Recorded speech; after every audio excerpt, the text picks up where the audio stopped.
4 नवंबर 2020 के दिन जिस तरह की घटना घटी थी पूरे भारत ने देखा था। घटना था ये कि अर्णव गोस्वामी को घसीट के 15 से 20 पुलिस वाले जाके घसीट के जेल में डाल दिया था। 4 नवंबर 2020 के दिन यही घटना फिर से नोएडा में घटा, लेकिन फर्क यही रहा कि वो एंकर, वो पत्रकार घर में नहीं मिले, लेकिन इतिहास दोहराने की कोशिश की गई थी। और वो भी इतिहास इसलिए दोहराई गई कि जिसने गिरफ्तार करने की कोशिश कर रहे थे वो कांग्रेस की सरकार है वहाँ पे। यही घटना 4 नवंबर 2020 को महाराष्ट्र में मुंबई में हुआ था, और वो भी अर्णव गोस्वामी के साथ। यही घटना, यही चीज़ें, यही तमाम चीज़ें, सेम सिनारियो नोएडा में घटा, और वो भी एक जी न्यूज़ के एंकर के साथ। इसकी चर्चा करूंगा कि आखिरकार जी न्यूज़ के पत्रकार ने कौन सा गुनाह कर दिया कि इतनी बड़ी सजा दी गई। 15 पुलिस वाले गए थे, फिर से सुबह में गए थे, और वही नोकझोंक हुआ, लेकिन वहां पे वो पत्रकार नहीं मिले। इसी की चर्चा करूंगा कि आखिरकार इतना कौन सा बड़ा गुनाह कर दिया कि पुलिस वाले 15 गए हैं, 15 गए हैं। इसी की चर्चा इस एपिसोड में। यही चीज़ें अर्णव गोस्वामी के साथ हुआ था। नमस्कार, आप देख रहे हैं तिवारी भैया, मैं हूं वेद प्रकाश। जो कुछ हुआ नोएडा में वो कहीं ना कहीं बेहद शर्मसार करने वाली थी। दरअसल मिस्टेक हुआ था जी न्यूज़ के इस एंकर के साथ। ये हैं एंकर रोहित रंजन।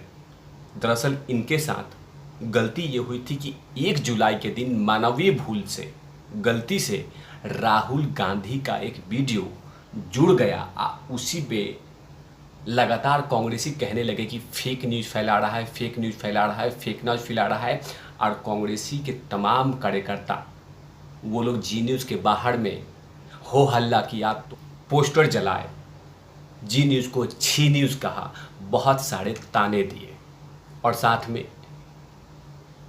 जी न्यूज़ बंद करो, जी न्यूज़ बैन होना चाहिए, तमाम ऐसे स्लोगन लगा के चल रहे थे। लेकिन वहाँ पे मन नहीं भरा कांग्रेस का। उसके बाद क्या हुआ कि कांग्रेस ने तमाम जहाँ जहाँ कांग्रेस की शासन है वहाँ पे रोहित रंजन के खिलाफ एफआईआर दर्ज करा दिए गए, ताकि जल्द से जल्द इसे गिरफ्तार किया जाए। जबकि इस गलती के कारण ऑलरेडी रोहित रंजन की टीम और उनका चैनल मतलब जी न्यूज़ ने माफ़ी मांग लिया है कि जो हमसे गलती हुई है उसे माफ़ कर दिया जाए। और जाहिर सी बात है, अगर गलती मान लिया जाए तो माफ़ी कर देनी चाहिए। लेकिन मजाल है कि हम माफ़ी देंगे। हमने ठान लिया कि जिस तरह से अर्णव गोस्वामी के साथ हुआ था वैसे ही रोहित रंजन का भी होगा। क्योंकि अर्णव गोस्वामी का यही गलती था कि उन्होंने सोनिया गांधी का ओरिजिनल नाम 10 बार, 20 बार, 30 बार अपने चैनल पे ले लिया था, और कहीं ना कहीं यही चुभ गए थे बातें।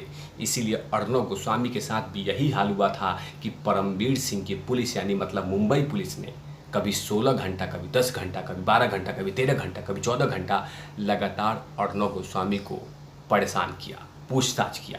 पूछा क्या गया था कि टॉयलेट रोल की कीमत कितनी है, समोसा कैसे तले जाते हैं, किस तेल से तले जाते हैं। इस तरह के सवाल अर्णव गोस्वामी से पूछे जा रहे थे। गुनाह था अर्णव गोस्वामी का कि उन्होंने सोनिया गांधी की ओरिजिनल नाम को बोल दिया था और लगातार उनसे सवाल पूछे थे। और यही चीज़ें हुई है कि राहुल गांधी के बारे में एक वीडियो, जबकि लगातार जी न्यूज़ कह रहा है कि गलती से मानवीय भूल हुआ है, क्षमा कर दीजिए, हमें खेद है, गलती हुई है, लेकिन कांग्रेस के कार्यकर्ता कह रहे हैं कि गलती हुई है तो गलती हुई है, हम माफ़ी नहीं देंगे, हम गिरफ्तार करेंगे। और छत्तीसगढ़ पुलिस नोएडा पहुंच गई रोहित रंजन को गिरफ्तार करने के लिए। और वो तमाम पुलिस वाले एज पर द मीडिया वो सिविल में थे, मतलब उनके पास कोई वर्दी नहीं थी। इसमें काफ़ी सारा नोका नोकी हुआ, बहसा बहसी हुई उत्तर प्रदेश पुलिस से और साथ में छत्तीसगढ़ पुलिस से कि हम आपको गिरफ्तार नहीं करने देंगे, आप अपना आई कार्ड दिखाइए। लेकिन इतनी बड़ी संख्या एक पत्रकार को गिरफ्तार करने के लिए बाकायदा छत्तीसगढ़ से 15 पुलिस वाले आए थे। सोचिए कि कोई आतंकवादी था क्या ये? रोहित रंजन लंदन भाग रहे थे क्या, या देश छोड़ रहे थे? लेकिन यही सिनारियो हुआ था अर्णव गोस्वामी के साथ। और जब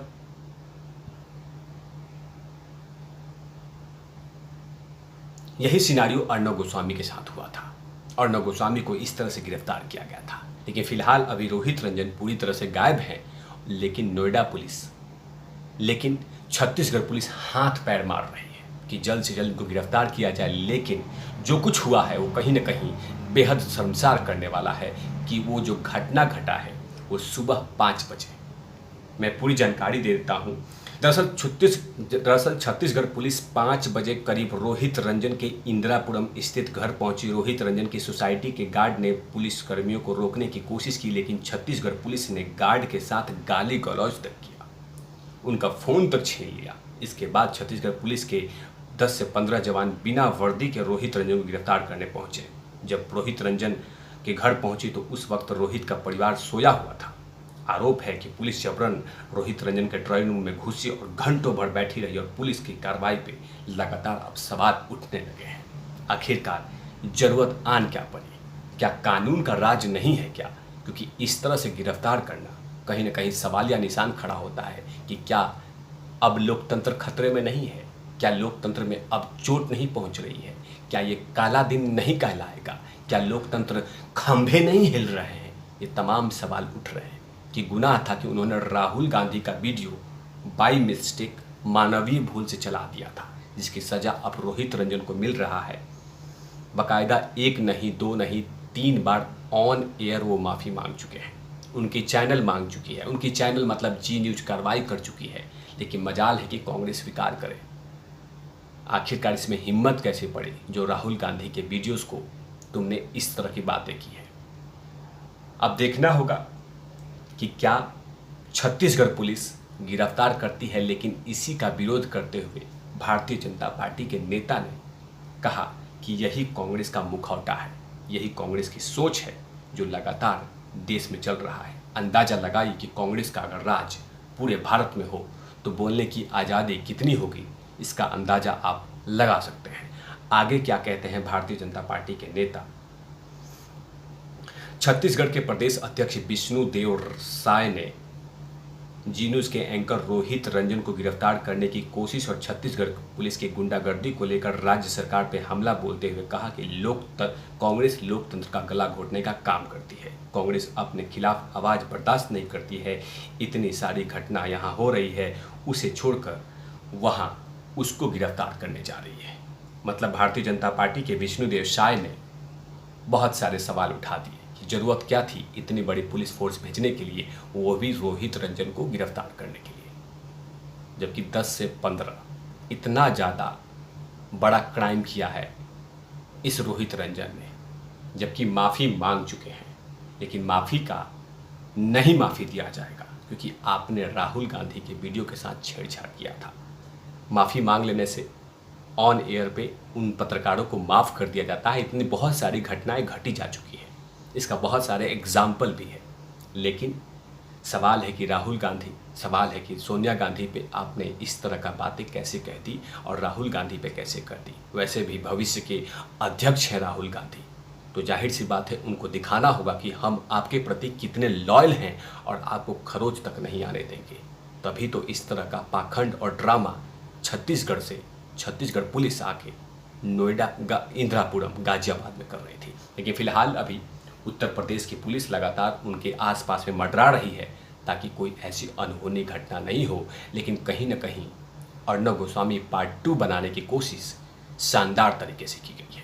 लेकिन यही कांग्रेस कहती है कि अब लोकतंत्र खतरे में नहीं है। लेकिन जैसे ही भारतीय जनता पार्टी कुछ ऐसा काम करती है तो फिर कहा जाता है कि भारतीय जनता पार्टी काला दिन कर रही है, लोकतंत्र को गला घोट रही है। लेकिन यहाँ पे लोकतंत्र के गला नहीं घोट रहा, यहाँ पे चुपचाप बैठा जा रहा है। इन तमाम खबरों पे तिवारी भैया की नजर रहेगी। तब तक के लिए आप देखते रहिए तिवारी भैया। मैं हूँ वेद प्रकाश, कैमरामैन धूल लाठी के साथ। ओवर नॉट लवीज।